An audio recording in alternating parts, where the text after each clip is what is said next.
تہجد کے وقت یہ وہ دعا ہے جو کبھی رد نہیں کی جاتی. کسی انسان کو اگر کوئی چیز شدت سے چاہیے نا اور وہ تہجد پہ اٹھ کے اس کے لیے دعا نہیں مانگ رہا, مطلب وہ سچا نہیں ہے اپنے پیار محبت میں اس چیز کے لیے. تو تہجد کے ٹائم دعا جو ہے نا وہ کہتے ہیں کہ دعا ایٹ تہجد time never Mrs its target, never Mrs its target. ٹھیک ہے, کیونکہ اللہ سبحانہ تعالیٰ آج ہی کہ میں نے حدیث پڑھی جس پہ تھا کہ اللہ سبحانہ تعالیٰ تہجد کے ٹائم میں اپنے ہاتھوں کو پھیلاتے ہیں اور کہتے ہیں کہ جس نے دن میں تو گناہ کیے وہ رات کو بخشوا لے, اور جو رات والے گناہ گار ہیں ان کے دل میں اپنے ہاتھوں کو پھیلاتے ہیں کہ جو رات کو گناہ کر کے وہ دن میں بخشوا لے. اور یہ ہوتا رہے گا جب تک سورج مغرب سے طلوع نہیں ہوگا.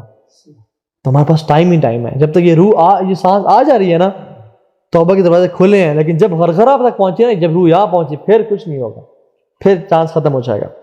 اسی طرح سے رات کو انسان کی جب آنکھ کھلے, اور یہ کس کے لیے ہے کہ جب انسان کیا کرتا ہے وضو کر کے اور رات کے اذکار کر کے سویا, تو اس کی جب بھی رات کو آنکھ کھولے وہ جو دعا کرے گا وہ قبول کی جائے گی. ہماری کتنی دفعہ آنکھ کھلتی ہے رات کو اور ہم دعا نہیں کرتے, بس آنکھ دیکھا, ٹائم دیکھا, کروٹ بدلی اور دعا ڈز. تو کوشش کریں وضو کر کے اور اذکار کر کے سوئیں جو رات کے اذکار ہیں, اور پھر جب بھی آنکھ کھولے اللہ تعالیٰ اس ٹائم دعا قبول کرتے ہیں. وہ کون سی سچویشن ہے جہاں پہ دعا قبول ہوتی ہے؟ نمبر 1 سجدہ. انسان اللہ تعالیٰ کے سب سے قریب سجدے کی حالت میں ہوتا ہے, تو اسے چاہیے کہ کثرت سے دعا مانگے. اور ہم لوگ بس 3 دفعہ سبحان ربی الاعلیٰ پڑھ کے اٹھ جاتے ہیں, یا 5 دفعہ پڑھ لی, یا جس کو بہت ہی ایمان تازہ ہو اس کو 7 دفعہ پڑھ لی. سبحان اللہ, جو دعا مانگنی ہے مانگے, عربی میں ہو, جو دعا مانگنی ہے مانگے, اپنے بیٹے کے نام لے کے اپنے رزق کے لیے مانگے, جو دعا مانگنی ہو مانگے. یہ جائز ہے اسلام میں, اور فرض نماز میں ہو, نفل نماز ہو. اللہ کے میں کتنی دعائیں مانگی یار سجدے میں, اللہم لک سجدت وبک آمنت ولک اسلمت سجد وجہ الذی خلق وصور, ساری دعائیں مانگی. پھر اللہم انی اسألک برضاک من سخطک وبمعافاتک من غضبک واعوذ بک منک لا نحصی ثناء علیک انت کما اثنیت علی نفسک. یہ دعا کثرت سے دعائیں مانگی رکھے ہیں. ہمیں تو صرف 1 یا 2 دعائیں یا میکسیمم 3 دعائیں آتی ہیں. اکثر لوگوں سے سبحان ربی اللہ آتی ہے اور اسی پہ کام چلا رہے ہیں, لا حول ولا قوت الا باللہ. تو اس کو کثرت سے مانگیں. اسی طرح سے دعا بٹوین آذان اور اقامہ, آذان اور اقامت کے درمیان جو دعا کی جاتی ہے وہ بھی قبول ہوتی ہے 100%. اس میں کوئی شک نہیں ہے. یہ میں وہ بتا رہا ہوں باتیں, اگر میں آپ کو حدیث پڑھوں نا آپ کہنے لگیں گے وہ رد ہی نہیں کی جاتی. اتنا کانفیڈنس سے کہا. مسئلہ ہے کہ ہمارے اندر کانفیڈنس نہیں ہے, ہم کہتے ہیں نہیں یار پتہ نہیں لگ رہی نا, ایگزیجریٹ ہو رہا ہے. سبحان اللہ, صحابہ نے دنیا میں چینج کیسے لائے؟ دعاؤں کے ذریعے لائے اور محنت کے ذریعے لائے. ہم لوگ آج ذلیل ہو رہے ہیں, نہ دعائیں کرتے ہیں نہ کچھ کرتے ہیں. تو جمعے کے دن بھی ایک ٹائم ایسا آتا ہے جس میں ہر دعا قبول کی جاتی ہے, اور کچھ مفسرین نے بتایا کہ وہ عصر سے مغرب کا ٹائم ہے, لیکن حدیث میں مینشن ہے کہ جنرلی جمعے کے دن ایک ایسا وقت ہے جس میں دعائیں قبول کی جاتی ہیں. ٹھیک ہے, اور تو اس میں ہمیں دعا کرنی چاہیے. عرفات کے دن دعائیں قبول کی جاتی ہیں. جہاد کے میدان میں جو شخص جہاد پہ گیا ہوا ہے دعائیں قبول کی جاتی ہیں. بارش کا ٹائم, جس سے کل پرسوں بارش ہو رہی تھی, ہم لوگ سٹوریز پہ اپڈیٹ کر رہتے ہیں اور دعائیں نہیں کرتے, تو دعا کریں اس ٹائم. مطلب کون سا انسان ہے اس سے کچھ نہیں چاہیے؟ کوئی ہاتھ کھڑا کرے مجھے کچھ نہیں چاہیے اللہ سے, کوئی بھی نہیں ہے یار ہمیں سے. ہم سب محتاج ہیں, ہم سب فقیر ہیں, ہم سب کی بہت ساری خواہشات ہیں ہمیں چاہیے, لیکن ہم دعا نہیں مانگتے, ہم مانگتے نہیں ہیں. You will not get it if you not ask for it. تو ask for it انشاءاللہ. ٹھیک ہے, اس طرح سے after the end of فرض صلاح, نماز کے اختتام پہ.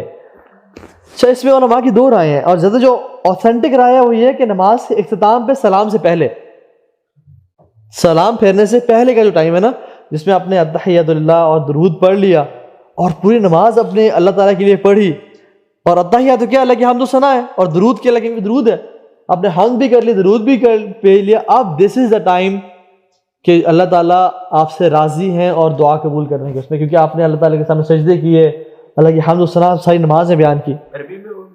عربی میں شیخ, نماز کے بیچ میں جو پڑھا جائے گا وہ عربی میں پڑھا جائے گا. اس میں اختلاف ہے علماء. کچھ علماء کہتے ہیں نفل نماز میں سجدے میں اردو میں پڑھ سکتے ہیں, لیکن زیادہ بہتر اوپینین یہ کہ عربی میں ہی پڑھنی چاہیے. ٹھیک ہے, تو یہ ہے.